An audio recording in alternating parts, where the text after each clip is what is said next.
Mesdames, Messieurs, bonsoir. La tenue, elle est différente aujourd'hui parce que il s'agit de parler, de célébrer notre culture. Et aujourd'hui, nous allons parler de la rumba et on va jeter un regard sur les secteurs culturels. Vous savez que dans le jour qui vient, dans 4 jours, la rumba sera inscrite dans le patrimoine immatériel de l'humanité. C'est une autre richesse de la République démocratique du Congo, aux origines de notre histoire, aux origines de notre esclavage qui sera désormais formalisé et célébré mondialement. La rumba qui a donné naissance à d'autres danses, la salsa et tout le reste. Et donc ce soir, dans le cadre de ces briefings, nous voulons jeter un regard sur ce que c'est la rumba, ce qui est prévu et toutes les activités qu'il y aura pour célébrer cet événement attendu et préparé depuis de longs mois. Nous aurons aussi l'occasion, avec ma collègue de la culture, d'aborder des questions qui sont liées à son mandat depuis sa prise de fonction dans ces ministères stratégiques, parce que on regarde le mine, on regarde les finances, mais on ne regarde pas trop la culture. Mais la culture, c'est tout ce qui fait l'âme de ce que nous sommes, République démocratique du Congo. Et donc, avant que je ne passe la parole à ma collègue, je voudrais, en accord avec la technique, regarder un élément qui résume brièvement l'histoire de la rumba pour nous plonger dans les sujets de notre conversation de ce soir.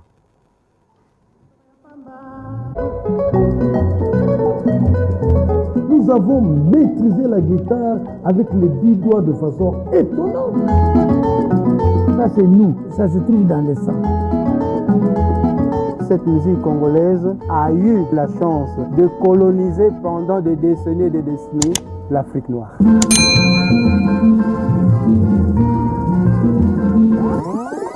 Balingi Babina musique Africa. À Harlem, tu avais un front, tu avais Duke Ellington, tu avais Count Basie. C'est la même chose au Congo. Tout le monde rêvait d'aller à Kinshasa.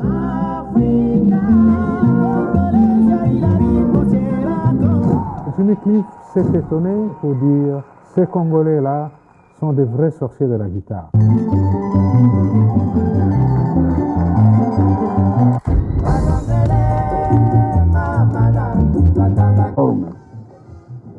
Il était devenu dangereux. Mon but, mon souhait, c'est que Franco puisse être un des Mozart de la musique africaine. Voilà, merci de cette belle remontée historique. Je voudrais donc passer la parole à la ministre de la Culture, Maître Cathy Foura, pour qu'elle nous plante dans les décors de notre conversation de ce soir. Madame la ministre, vous avez la parole.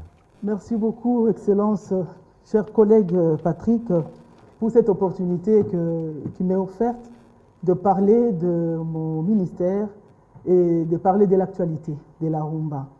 C'est une opportunité pour mon ministère de faire connaître à l'opinion, au monde, aux journalistes ici présents que mon secteur, c'est ce secteur-là intellectuel, un secteur multidisciplinaire qui fait la valeur de beaucoup de gouvernements du monde et donc la valeur même pour le gouvernement de Warriors, le gouvernement de notre pays, la République démocratique du Congo.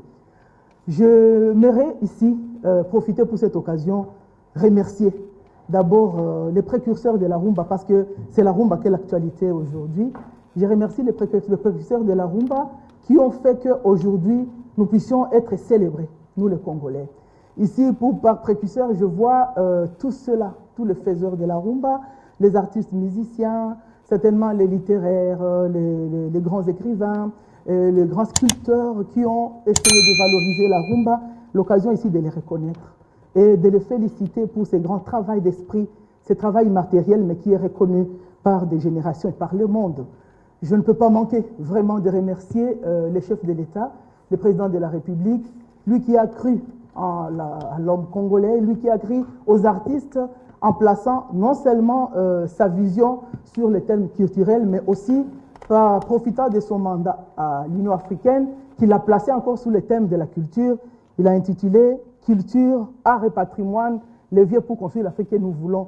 Ce sont des opportunités. Aujourd'hui, si nous parlons de la rumba, c'est parce qu'il a cru en la rumba.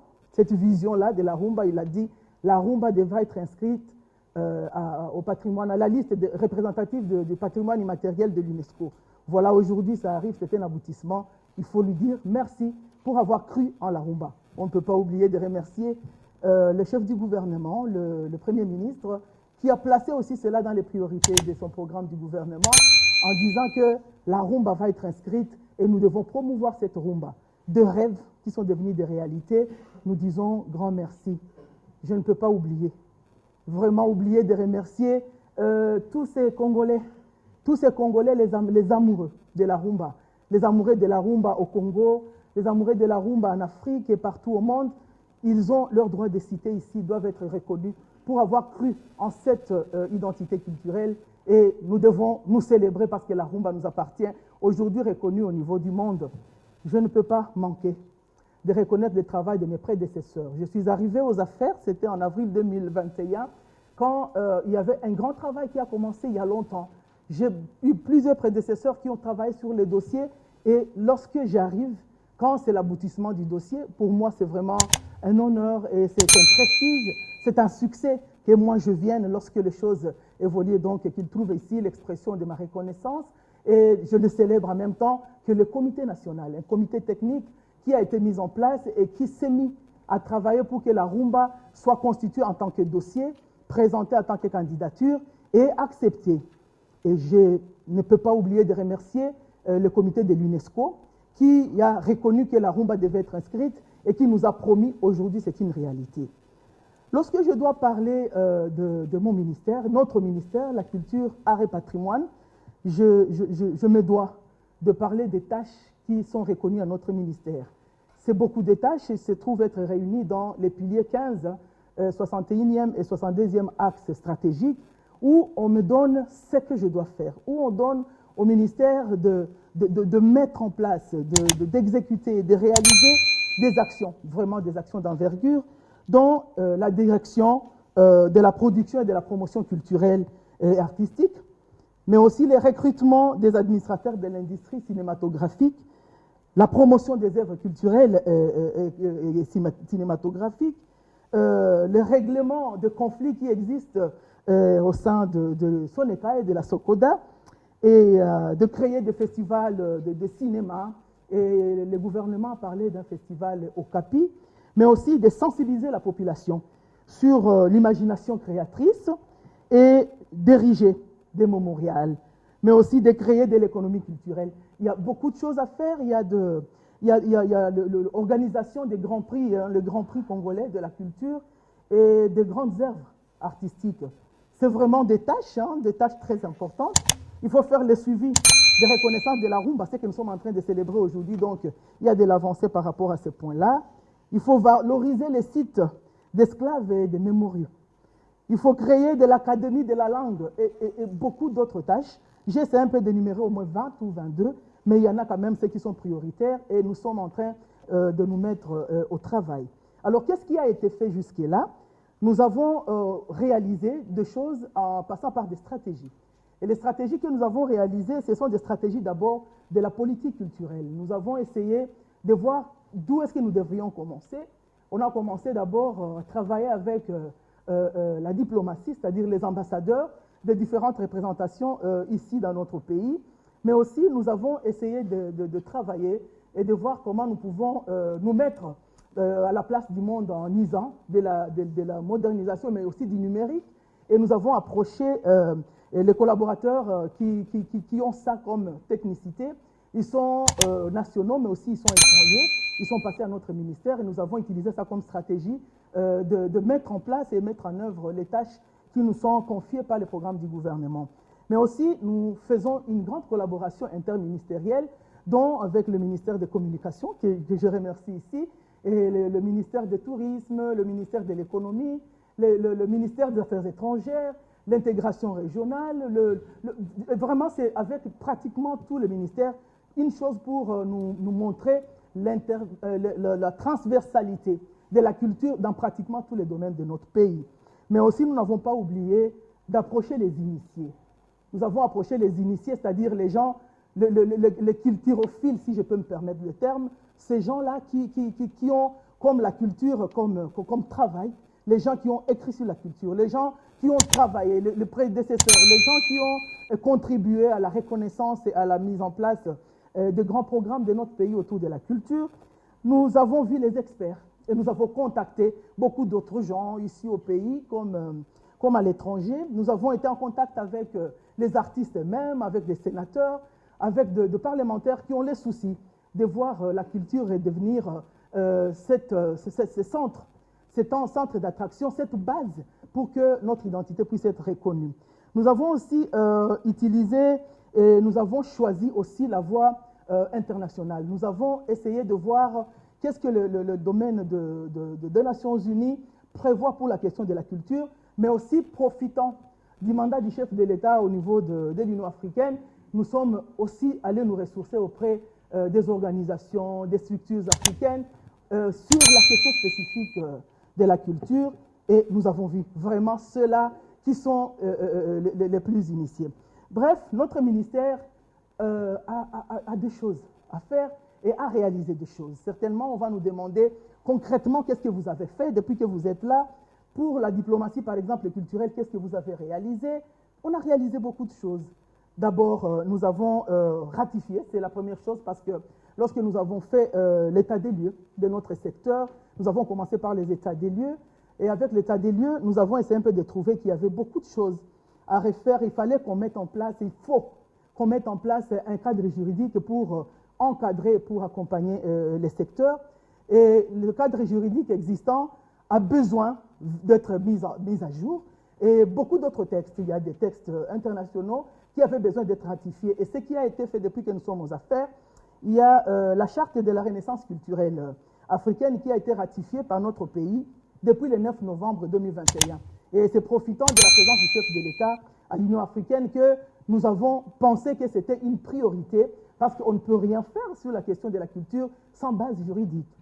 Et à côté de ça, nous avons profité de voyages. Ça, c'est vraiment dans les cadres diplomatiques. Nous avons profité de voyages. Nous sommes allés en Europe, à Rome, où nous avons rencontré de grandes personnalités du monde des Nations Unies.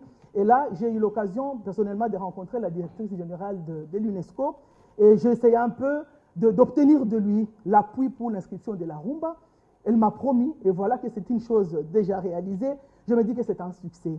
Toujours dans le cadre de la diplomatie culturelle, nous avons envoyé une délégation de notre ministère à Djibouti, où il a été organisé un grand concours de couturiers. Et là-bas, on est entré en contact avec des grandes personnalités des textiles en Afrique, et on est parvenu à présenter au monde et à valoriser, à défendre les tissus congolais. C'était les tissus Luba, Kuba et Pende, qui ont été piratés par des grands stylistes, des grands couturiers du monde. Et dans le combat que les Africains sont en train de faire avec l'activité de Djibouti, il y a des actions qui ont commencé, et il y en a de ceux-là qui reconnaissent avoir piraté, et certainement des actions pour les contentieux qui naissent déjà, des actions de réparation vont intervenir, et c'est là où la politique va beaucoup jouer son rôle, et mon ministère va vraiment être beaucoup impliqué. Il y a beaucoup de choses que nous avons fait, des contacts pour la question de la route des esclaves, par exemple. Quand nous avons eu l'occasion d'aller en Tianfumu, c'est à Mwanda, c'est dans notre pays, au Congo central, là où est née d'ailleurs la rumba. Nous sommes arrivés là-bas, nous avons vu comment les choses s'étaient passées, et nous avons eu l'occasion, pour une fois, de faire reconnaître ces sites historiques, parce que ça a été une recommandation du gouvernement. Aujourd'hui, ce site historique est reconnu comme les sites où les esclaves étaient partis pour d'autres continents. Et donc, le contact que nous avons fait à partir de cette action-là est qu'il y en a de familles du Royaume du Congo qui se retrouvent être aux États-Unis. Et ici, c'est l'exemple de Mark Tyson et de Claudie Siard, qui prétendent venir, vraiment ils sont en train de s'apprêter pour venir retrouver leur origine. C'est vraiment un succès lorsque Tianfumu est reconnu comme le site de mémoire, de l'histoire du Congo, le site de l'origine même des Né-Congo, et qu'il y ait des Né-Congo qui veulent confirmer que leur ADN est provenu de notre pays. C'est un succès. Et donc il y a beaucoup, et aujourd'hui, si nous revenons sur la question du pays, il y a la question des concerts.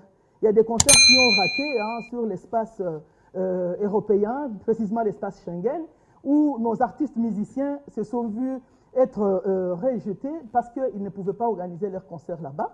Et nous sommes en train d'organiser le plan B par rapport à ces soucis que nous avons rencontrés.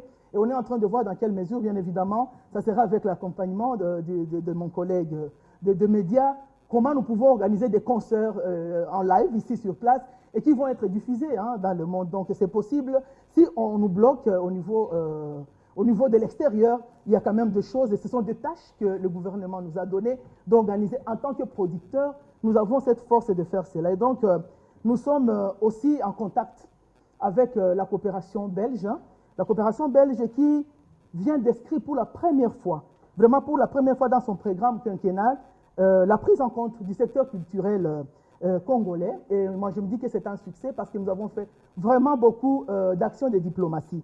Et donc, à côté de ces questions de la diplomatie culturelle, il y a aussi la réhabilitation de la culture elle-même. Dans la réhabilitation, il y a la reconnaissance du site de Tianfoumoum, comme je l'ai dit, mais aussi il y a l'organisation de l'élaboration de la politique culturelle avec l'Organisation internationale de la francophonie. Nous sommes déjà dans les processus, les questionnaires sont déjà largués par-ci, par-là, et nous sommes en train d'y travailler, et c'est déjà un grand contact lorsque nous voulons réhabiliter notre secteur culturel. Mais aussi, il y a des questions de SOCODA, parce que le programme du gouvernement a exigé à ce que notre ministère puisse se pencher sur ces conflits interminables de SOCODA.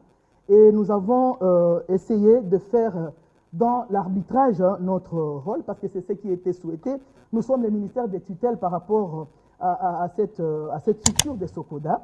Et nous avons entamé de procédures amiables et de réconciliation. Et avec l'image que nous avons, nous pensons que nous allons finalement proposer, aboutir à la libéralisation de ce secteur des droits d'auteur et des droits voisins. Et je sais qu'avec le concours des uns et des autres, nous allons y arriver. Donc, il y a beaucoup de choses que nous avons fait. Et les questions nous permettront certainement de répondre et de revenir sur ce que nous avons réalisé. Un peu plus en profondeur. Alors, on va ouvrir le bal de questions. Je tiens à préciser, la collègue a parlé tout à l'heure de Tianfoumoum. Tianfoumoum, c'est au Congo central.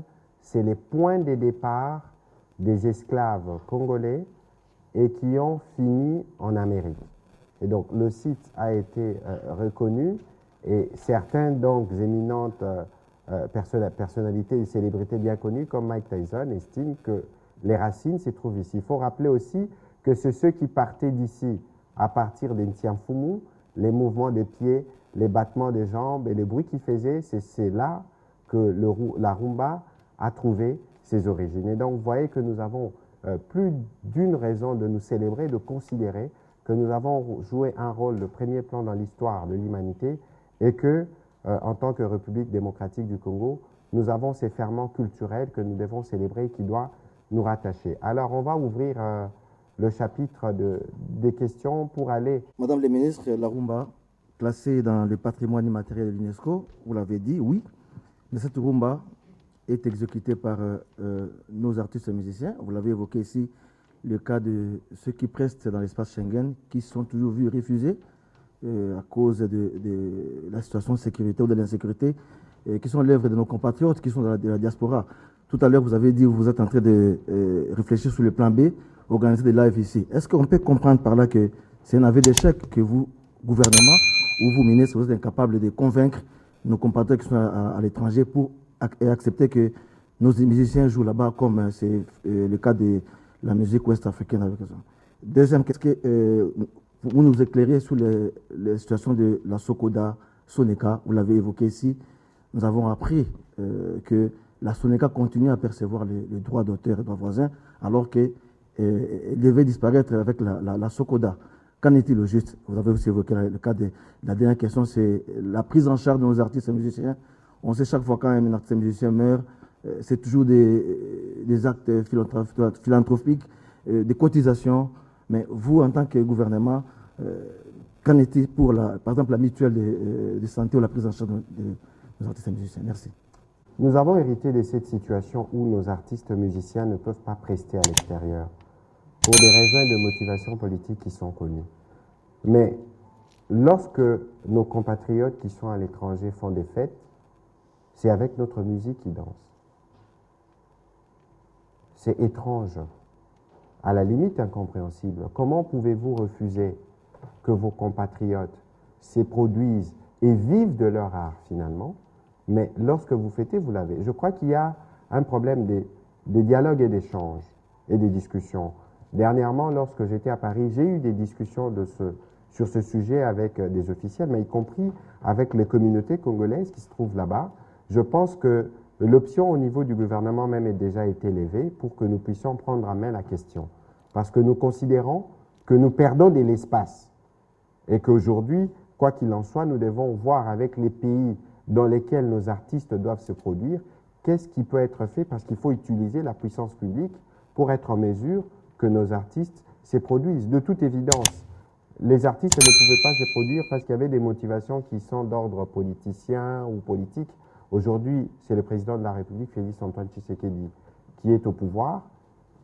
Il a vécu là-bas et donc aujourd'hui, il n'y a plus de motivation de notre point de vue politique qui puisse véritablement justifier. Mais comme il s'agit des compatriotes qui ont sûrement, à travers les refus de production de certains compatriotes, veulent passer un message, nous sommes un gouvernement qui est à l'écoute. Nous trouverons y compris des mécanismes de dialogue avec ceux-là, mais aussi avec les autorités particulièrement belges et françaises, pour qu'on voie dans quelle mesure on déverrouille, pour que l'année prochaine qui va arriver, nos artistes aient les possibilités de s'exprimer comme s'expriment les artistes ouest-africains, nigériens et les autres. Il ne faut pas oublier que nous sommes les champions de la rumba.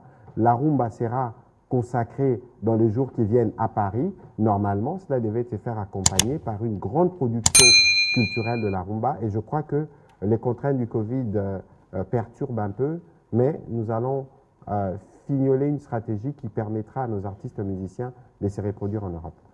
C'était les petits commentaires introductifs pour vous permettre de répondre.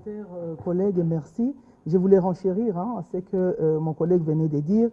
Nous sommes en train, nous ne pouvons pas accepter qu'il s'agisse de l'échec. Parce qu'il y a la question de la diplomatie culturelle qui se joue à tous les niveaux. Donc nous ne pouvons pas dire que parce qu'il y a plus d'une décennie que la musique ne se joue pas, particulièrement en France et en Belgique, que nous avons échoué ailleurs. Mais au moins, la France et la Belgique sont des lieux où nos artistes se sont produits et où ils ont fait connaître vraiment notre culture musicale, et nous avons besoin de renforcer par rapport à la diplomatie à ce niveau-là. Et c'est pourquoi d'ailleurs il y a la question de l'inscription de la rumba qui constitue déjà une opportunité dans le cadre de recherche des solutions à ces problèmes-là. Lorsque nous devons aller en France, lorsque c'est en France où il y a le siège de l'UNESCO et où on doit traiter la question de l'inscription de la rumba, c'est une occasion, un moyen de plaidoyer en même temps pour inviter les autorités et les acteurs du monde à s'appliquer et à soutenir au nom de la solidarité la République démocratique du Congo, parce que notre musique, notre rumba est aimée dans le monde entier. Même si les gens ne connaissent pas les lingala ou comment, mais tout le monde chante, tout le monde rêve de voir les Congolais présenter leur musique. Donc la diplomatie culturelle va être l'arme que nous allons utiliser. Et l'inscription de la rumba, c'est déjà une opportunité, parmi tant d'autres, comme ça qu'a dit mon collègue. Mais aussi, à côté de ça, nous ne pouvons pas rester bras croisés. Il n'y a pas seulement l'Europe où nos Congolais, où nos compatriotes peuvent aller se produire. Ils peuvent aussi se produire en Afrique. En Afrique, dans d'autres pays, notre président aujourd'hui a le mandat de l'Union africaine, c'est aussi une opportunité. Donc si on ne se produit pas obligatoirement en France, on peut se produire sous autres cieux et faire écho, mais profitant aussi de la modernisation du numérique.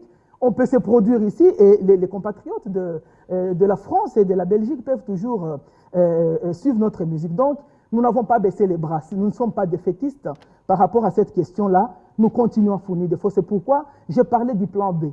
Lorsque nous avons cette problématique, cette difficulté de faire produire nos artistes en Europe, nous avons des discussions. Il y a même le Premier ministre qui nous a dit à chaque fois que lorsqu'il a l'occasion d'être avec des ambassadeurs, des grands du monde, il ne manque pas de revenir sur cette question de cette diplomatie, parce que notre culture, c'est un des outils qui a fait véhiculer vraiment la paix et la puissance de notre pays. Et donc, nous y revenons chaque fois. Et beaucoup, quand je parlais de la stratégie de l'interministérialité, tous les ministres pratiquement qui connaissent la valeur de la musique essaient de nous appuyer dans cette démarche et nous comptons sur cet engagement et c'est pourquoi nous sommes en train d'inviter même, nous les amoureux de la rumba, nous les amoureux de notre culture, à soutenir et à sensibiliser les compatriotes partout où ils peuvent se trouver. Ça peut être les membres de nos familles, ça peut être nos amis, à se désolidariser de ces malveillants qui ne veulent pas que notre culture puisse rayonner dans le monde. Donc, nous ne pouvons pas baisser les bras et nous ne pouvons pas être défaitistes.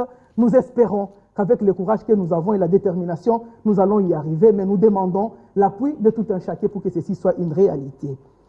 Par rapport à une triste réalité, malheureusement, parce que lorsqu'on a donné les monopoles, c'était à l'époque du président Mobutu qui a donné les monopoles à Soneca. Et il y a 10 ans, depuis que ce monopole a été retiré à Soneca, c'est supposé qu'il y a 10 ans, depuis que Soneca n'existait pas normalement, par rapport au texte, par rapport à la création de la Sokoda. Donc Soneca ne pouvait plus avoir les droits des cités, d'autant plus que la Sokoda est venue comme pour corriger les insuffisances, peut-être si je peux me permettre le terme, que Soneca n'a pas su couvrir. Alors, lorsque dans la Sokoda, il y a aussi des crises que nous observons parce que tous les artistes peut-être ne parviennent pas à percevoir leur redevance, ce qui leur redevient de droit, c'était une crise. Quelle est la solution que nous sommes en train d'envisager? C'est d'abord de régler à l'amiable. C'est un peu de voir comment cette question est traitée. Et la structure Sokoda est régie par même la loi de l'OHADA. Donc, quand on parle des questions de coopératives, là-bas, OHADA intervient et essaie de corriger certaines erreurs, mais il y a un problème d'individu. Et quand il y a un problème d'individu, ça touche les intérêts généraux des bénéficiaires, et donc l'État et le gouvernement doivent intervenir. C'est alors que je dis, sur la table du Premier ministre, après beaucoup de discussions, nous avons introduit une note, comme pour lui dire que nous devons songer à la libéralisation. C'est fait déjà pour d'autres secteurs, pour le secteur de l'assurance, le secteur des eaux et beaucoup d'autres secteurs. Pourquoi pas dans ce secteur des artistes? Parce que les artistes, ils sont opérateurs culturels, mais en même temps opérateurs économiques. Ils sont en train d'apporter de l'argent dans la caisse de l'État. Ils doivent être protégés au même titre que les autres opérateurs. Et donc, c'est un processus. Nous savons qu'il y a des crises, mais chaque crise a besoin d'avoir des solutions durables. Et on est en train de s'y pencher, et nous ne le faisons pas seuls parce que les artistes eux-mêmes sont en train de prier, de réfléchir les voies et moyens. C'est pourquoi ils se construisent, aujourd'hui se constituent en structure où on est artiste parce qu'on est de tel ou tel autre domaine. On veut régler la question avec particularité et ils vont y arriver parce que dans le programme du gouvernement, désormais c'est un partenariat public-privé. Nous ne pouvons pas travailler sans le privé. Et le privé, ce sont les artistes, parce que c'est un domaine vraiment libéral. Et nous avons besoin de conjuguer les efforts et de voir les voies et moyens pour sortir de la crise. Certes, les gens vont se tirailler, il y a des problèmes d'organisation, les problèmes d'organes, mais qu'à cela ne tienne, la solution va être trouvée. Et si la solution ne se trouvait pas aujourd'hui, mais au moins on est dans ce processus-là. C'est pourquoi je parlais de cet arbitrage qui est souhaité, mais au moins que nous essayons de faire dans la recherche de ce qui est conciliant, donc la réconciliation, et on cherche un peu de cohabitation, on les accompagne, et le rôle que nous sommes en train de jouer, c'est de chercher les rapprochements. D'ailleurs, il y a des activités que nous sommes en train d'organiser, c'est pour organiser une table ronde, où on va mettre les deux parties, et c'est un peu de voir quels sont les voies et moyens pour trouver des solutions aux problèmes un peu qui éclatent. Donc, on peut continuer même la discussion dans le couloir, mais au moins, l'idée générale, c'est celle-là. Nous ne sommes pas défaitistes, encore une fois. Le monopole est encore entre les mains des Sokoda, mais nous travaillons pour que la libéralisation soit effective. Par rapport à la prise en charge des artistes musiciens, c'est aussi une autre casse-tête. Les artistes congolais n'ont pas un statut. Le statut des artistes congolais n'existe pas encore. C'est pourquoi quand j'ai introduit, j'ai dit que nous avons fait un état des lieux. Et dans cet état des lieux, nous avons trouvé qu'il y avait un vide, je dirais pratiquement un vide, un cadre légal qui n'existe pas. D'abord, il n'y a pas une politique culturelle finalisée. Les prédécesseurs ont travaillé sur ça depuis l'époque de Mobutu. Il y a une déclaration de politique culturelle qui est une déclaration, mais qui n'est pas jusque-là cette loi-là, la loi culturelle. Vous vous imaginez, il y a la loi pour le média, il y a la loi pour tous les secteurs, sauf la loi pour la culture. Alors qu'on ne peut pas penser autre chose sans que la culture soit à sa place. C'est la question de l'identité, c'est la question de de la réhabilitation même de notre identité. On a besoin de revenir à nos origines et de reconnaître notre histoire et comment nous pouvons prétendre nous prévaloir de la valeur qui nous est reconnue. Et cette valeur-là, c'est cette culture, cette éducation que nous avons, l'ensemble de ce qui nous réunit, l'ensemble de nos coutumes, de nos pratiques les plus positives possibles, comment nous allons les inculquer dans les générations lorsque nous ne savons pas déjà les mettre dans une loi. Parce que c'est la loi qui doit diriger toute une communauté et tout un peuple. Et donc nous sommes en train de travailler, et je citais d'ailleurs qu'il y a l'Organisation internationale de la francophonie qui est en train d'accompagner notre ministère pour l'élaboration, pour la finalisation aux besoins de cette politique culturelle, certainement, quand nous serons peut-être à la fin de notre mandat, on aura laissé quand même de bonnes bases par rapport à cela, et à l'occasion, nous sommes en train de travailler sur la question des statuts des artistes, où les artistes doivent être protégés, leurs œuvres doivent être protégées, qu'est-ce qu'eux, ils doivent apporter à l'État, et comment l'État doit rendre ce qui leur revient de droit. Donc c'est vraiment des questions autour de la loi qui doivent vraiment donner des solutions à tous ces problèmes que vous venez d'évoquer. Je crois que si on a des difficultés, comment généralement on intervient. Et donc, il faut regarder la nature du travail qui est fait, il faut une loi pour les protéger, mais il faut surtout avoir des mécanismes qui permettent aujourd'hui de nous assurer que lorsqu'un artiste tombe malade, c'est pour ça que vous avez parlé de mutuelle, il est pris en charge. Mais toutes ces questions, c'est des questions qui sont pendantes, c'est des questions qui n'ont pas été résolues. Et aujourd'hui, au niveau du gouvernement, il y a une stratégie. Dès qu'on fait passer la politique culturelle, il y a une stratégie qui est mise en place pour regarder comment, de manière pérenne, on peut sécuriser nos artistes qui, en fait, appartiennent à notre patrimoine national. Même s'ils font un métier qui est libéral, mais aujourd'hui, lorsque vous parlez de Koffi Olomidé, c'est une propriété de tout le Congolais. Et plus récemment, il y avait les cas, par exemple, de Coco Dioko. On a mis la main à la pâte parce que c'est un visage qui est connu et que nous avons les devoirs de sécuriser ou tout au moins de venir au secours de ceux qui, à un moment donné, nous ont permis de garder notre bonne humeur, de rigoler ou de mieux célébrer nos événements. Prochaine question, Eric Izami. Et puis je viens. La question s'articule aussi autour de ce besoin que de garder cette flamme-là allumée. Que pensez-vous faire pour que nos enfants et nos petits-enfants apprennent cette rumba-là, qu'elle ne se meure pas? Et bon, pour aller un peu plus loin, si par exemple il y a un frère africain qui voudrait venir au Congo chez nous pour apprendre la rumba, où est-ce qu'il va aller? Si c'est pour ça va être inscrite comme tous les autres patrimoines inscrits, mais qui n'ont rien produit finalement au pays, et comment les gens se sont appropriés. C'est comme ça que moi je comprends et comment nous pensons pérenniser cela. Par rapport à la question de la rumba, il y a eu des activités dans la période d'introduction, donc d'avant l'inscription. Il y a des activités pendant l'inscription, ce sont les activités que nous sommes en train de faire maintenant, des mobilisations, des campagnes autour de la rumba. Et il y a des questions maintenant d'après l'inscription. Et c'est là où je cite ta question. Qu'est-ce que nous allons faire pour que les enfants apprennent sur la rumba? La rumba, c'est une valeur, hein? C'est la valeur que nous avons, et ça concerne pratiquement tous les arts. Donc, comme ça concerne tous les arts, ça doit être introduit quand on parle de l'architecture, par exemple, quand on parle de la sculpture, quand on parle de la peinture, on parle de la musique, de la poésie, et de théâtre, comme vous avez cité, du cinéma, de la photographie et de beaucoup d'autres choses, des bandes dessinées, j'en passe. La rumba doit intervenir. Et comment ça va venir? C'est parce que nous allons devoir introduire cela dans les cours, dans tous les domaines pratiquement. Et c'est pourquoi, quand je parlais de la rumba, j'ai dit c'était une civilisation, mais en même temps une science. Une civilisation parce que ça connaît des styles, des rythmes différents, ça évolue, la rumba qui a voyagé, la rumba qui est partie de Sianfumu jusqu'à arriver aux Caraïbes, aux Antilles, à l'Amérique latine et aux États-Unis. Aujourd'hui, la rumba, c'est dans le monde entier. Cette rumba, c'est une science. Cette science-là doit s'apprendre, ça doit se connaître. C'est toute une musique et ça fait introduire les instruments. Ça fait parler de la poésie. Donc la littérature entre dedans, ça doit s'apprendre à l'université. Mais tout ne s'apprendra pas à l'université. Dans les programmes, quand je vous ai parlé des tâches que le gouvernement donne à notre ministère, il y a aussi la promotion culturelle, la promotion de l'industrie culturelle. Il y a l'aspect cinématographique des théâtres, mais aussi cette sensibilisation sur la question de la rumba. Donc, c'est question ici d'inviter les gens, les opérateurs culturels que nous sommes, que vous êtes, de réfléchir sur ce que nous devons faire pour que cette rumba-là soit vraiment pérennisée et soit durable. C'est ainsi que les centres de danse, par exemple. Les gens doivent apprendre à danser la rumba. Nous disons qu'il y a beaucoup de rythmes. Ces rythmes, comment nous allons les apprendre? Mais il y a d'abord les rythmes pour notre rumba congolaise que les gens devraient apprendre dans des écoles. Ça a commencé à l'INA, ça a commencé dans des centres un peu privés des gens, mais on a besoin vraiment de rendre ça institutionnel et structurel.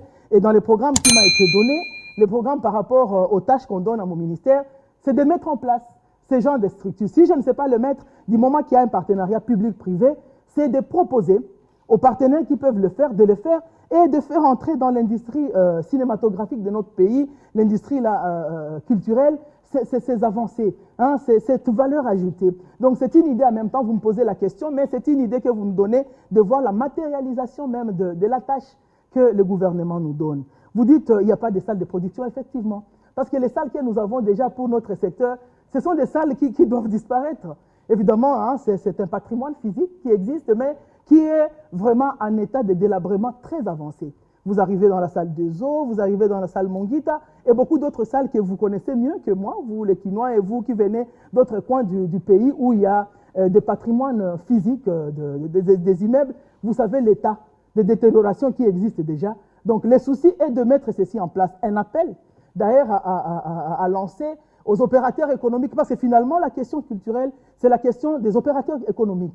Lorsqu'ils peuvent aussi s'investir, quand on voit les opérateurs économiques construire des grandes maisons, des grands magasins, et nous ne devons pas seulement investir dans les questions des divers, des magasins, les questions de la nourriture, la culture aussi devrait intéresser les opérateurs économiques, et nous sommes là, comme producteurs, nous avons cette ouverture de les recevoir, de discuter, des deals, parce que dans ces partenariats publics-privés, c'est question maintenant de business. Qu'est-ce que vous gagnez quand vous vous intéressez à la question culturelle? Qu'est-ce que l'État gagne? Et le gagnant-gagnant, tout le monde se retrouve. C'est la politique aujourd'hui du gouvernement que nous devons matérialiser. Et nous, on est en train de mettre en place des projets. Il y a des projets que nous sommes en train de mettre en place. Nous avons d'ailleurs discuté un projet avec le Premier ministre. D'ailleurs, c'était sur la demande du Président de la République qui dit, finalement, qu'est-ce que nous allons montrer au monde? Est-ce qu'il n'y a pas moyen qu'on commence à monter des films ici à Kinshasa? J'ai approché mon collègue Patrick pour lui demander de nous donner la RTNC. À la RTNC, il y a beaucoup d'espace, on peut aménager la réhabilitation. Ça a été construit vraiment, c'est méga, hein, c'est important. En tout cas, pour la RTNC, comme j'aime à le dire, on va vous la confier. Vraiment confier. Mais parce que, Eric, vous avez soulevé une question qui est fondamentale. Parce que lorsqu'on parle de rumba, on parle de notre culture. Je veux vous faire observer un élément. Lorsqu'on parle du président Mobutu, le plus souvent on parle de lui comme un dictateur. Aujourd'hui, lorsqu'on parle du président Mobutu, on pense à l'unité nationale. Mais comment pensez-vous que le président Mobutu a réussi à construire cette unité nationale? C'est justement parce qu'il a su nous rassembler à travers des symboles. Et les symboles, je ne parle pas du grand combat de boxe d'octobre 1974, mais je parle de la musique et tous ces côtés culturels qui accompagnaient les activités de Mobutu. On connaissait les Ndundu de Bapende, on connaissait les Kifwebe du Katanga, on connaissait tout ça parce que justement, il y avait cette stratégie qui remettait la culture au centre. Et évidemment, aujourd'hui, au XXIe siècle, parce que vous parlez de nos enfants, nous vivons dans une forme d'exil culturel. Et donc, lorsque moi, je rigole en disant qu'on va confier la RTNC au ministère de la Culture, ce que nous regardons essentiellement le chaîne de Canal+, nous regardons Novelas. Aujourd'hui, si moi, ministre de la Communication, je décide que parce que les télédistributeurs ne veulent pas suivre les schémas de la redevance et qu'on va les couper, tout le monde m'en voudra, au cas télévision Novelas, entre guillemets, parce que nous avons développé cette dépendance. Donc, il y a un besoin, pas seulement en termes de musique, mais il y a un besoin de nous assurer que dans ce qui est donné dans le programme éducatif, qu'il y ait un volet culturel qui nous enseigne nos origines, qui nous enseigne ce que nous sommes. J'ai bien suivi votre exercice en voulant citer les 145 territoires, mais bon, Sankourou n'est pas un territoire, c'est une province. Mais on peut refaire l'exercice. Je pourrais en citer 100, vous en citerez peut-être 130, mais c'est déjà bon que nous ayons connaissance de notre histoire. On va prendre la prochaine question de Paul Matendo Et puis nos troupes, nos forces spéciales et les forces ougandaises travaillent sur le terrain. Deux choses. Ils travaillent à déblayer les terrains parce que les sites qui ont été pilonnés, c'est des sites qui sont situés en forêt. Et parce qu'ils font des opérations en profondeur, déjà ils ont pu libérer une trentaine d'otages et ils ont pu récupérer une trentaine d'EDF. Il y a eu des blessés, il y a encore de recherches qui sont en cours.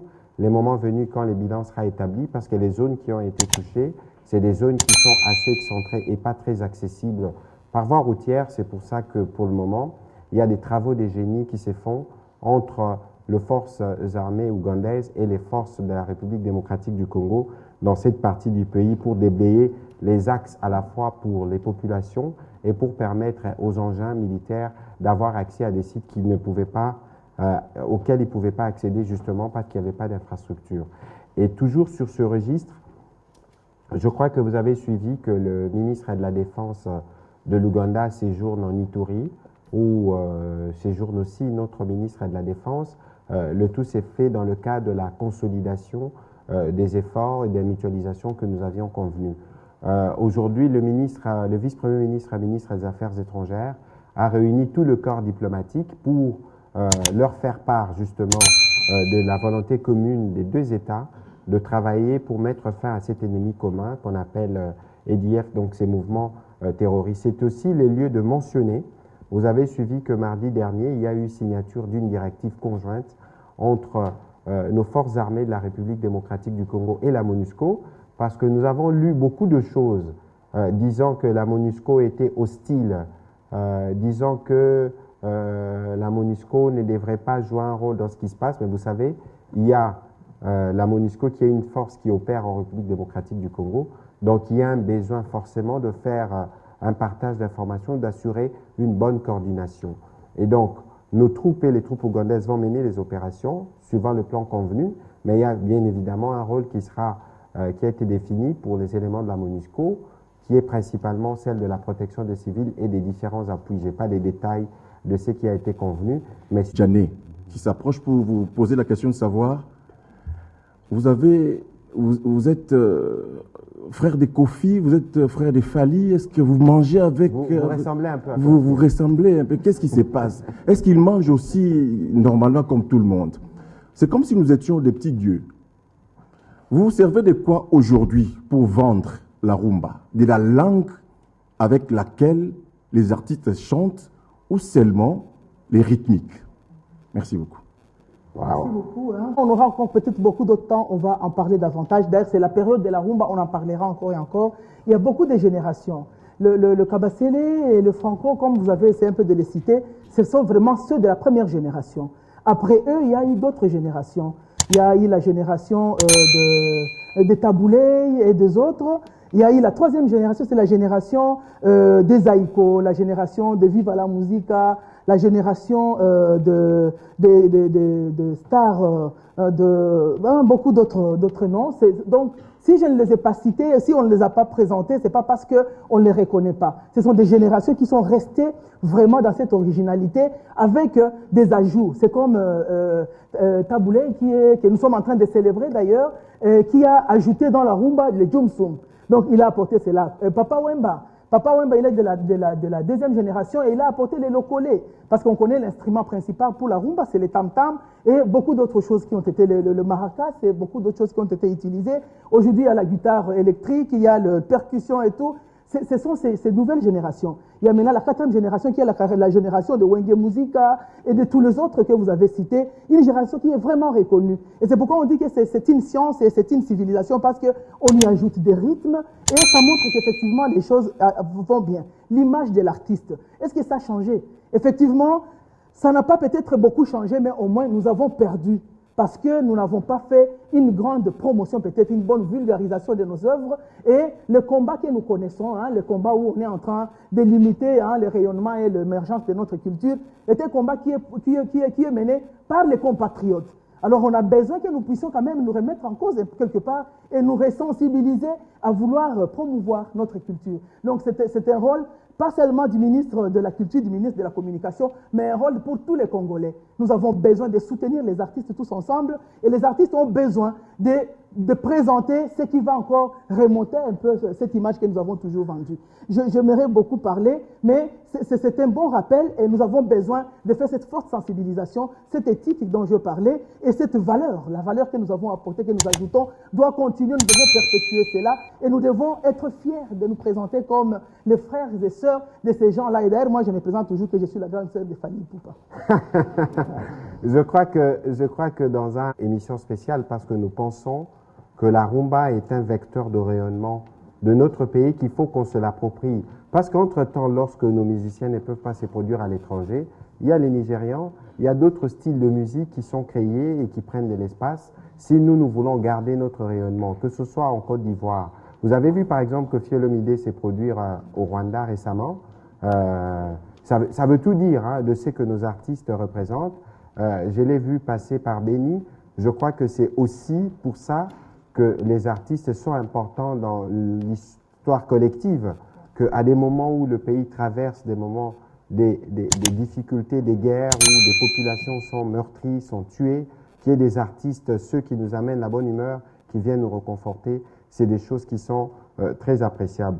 Je vais terminer parce que il vient de tomber sur ma table le communiqué conjoint, un deuxième communiqué conjoint entre les forces armées de la République démocratique du Congo et les forces armées ougandaises. Donc le communiqué dit « Les forces armées de la République démocratique du Congo et les forces populaires de défense de l'Ouganda portent à la connaissance de l'opinion que depuis les lancements des opérations contre les terroristes ADF et leurs forces supplétives locales, la situation sécuritaire demeure calme sur les théâtres des opérations. En plus des opérations préliminaires en cours, les deux forces engagées se livrent présentement aux travaux de construction et des réhabilitations de routes pour faciliter et sécuriser davantage le mouvement des militaires et les déplacements de la population civile, particulièrement sur les axes Mbao, Kamango, Nobili Kamango, Semliki, Beni. En outre, en vue de fidéliser la population et de combattre la propagande nocive distillée par les ADF et leurs alliés, les forces armées de deux pays ont lancé une vaste campagne de sensibilisation et effectuent des actions civilo-militaires qui portent déjà des fruits. Enfin, les deux forces portent à la connaissance de l'opinion que les bilans préliminaires des frappes aériennes et de l'artillerie du 30 novembre 2021 fait état de 31 otages congolais libérés et 30 terroristes ADF capturés. Les forces armées de la République démocratique du Congo et l'UPDF tiennent à préciser que dans la conduite des opérations, les unités respectent les droits de l'homme, le droit international humanitaire et les règles d'engagement. C'est un communiqué signé à Kinshasa par le général Kasonga Chibangu Léon Richard et par Madame Flavia Biekwaso, générale porte-parole de l'armée ougandaise. Voilà, c'est sur cette note, Madame la Ministre, qu'on termine cette conversation sur la rumba, la première d'une longue série. J'espère qu'on prendra rendez-vous pour une de ces soirées à Mama Ngebi. Si, évidemment, les conditions sanitaires le permettent, c'est ici l'occasion de vous prier, de mettre vos masques, de respecter les gestes barrières et surtout de vous faire vacciner. Merci et bonne soirée chez vous. A fait la communication de la question de la rumba, c'est parce qu'il a reçu les informations pertinentes et certaines autour de la question de l'inscription. Parce que c'est la directrice elle-même, je l'avais vue, mais il est en contact avec le gouvernement avant que nous soyons même aux affaires. Et l'évolution du traitement du dossier s'est fait côte à côte, vraiment d'une manière de proximité avec le gouvernement. On nous a annoncé que la décision est là, parce que la décision était déjà votée, c'était déjà validé. Et ce sont les dates maintenant de la proclamation. Dire qu'il y a la décision déjà qui est là, qui est acceptée, la rumba est inscrite. Parce que les contacts que nous avons, il y a les comités nationaux qui travaillent vraiment dans une mutuelle force avec le comité de Congo-Brazza. Récemment, la semaine passée, les amis du Congo, République démocratique du Congo, sont allés finaliser certaines questions au niveau de Congo-Brazza. Et on est en contact permanent avec les collègues et les collaborateurs au niveau de Paris. Et nous devrions aller, je devais être à Paris aujourd'hui, mais avec la nouvelle vague de Covid, nous allons faire de la proclamation une activité en visioconférence. Ce ne serait pas seulement nous et nos voisins de Congo-Brazza, nous allons suivre cela et ça sera le 14. C'est le 14, ça sera notre ministère pour ce qui concerne notre pays, où nous allons suivre en visioconférence. C'est une question qui est actée. C'est acté. Et d'ailleurs pour laquelle il y aura une série de conseils.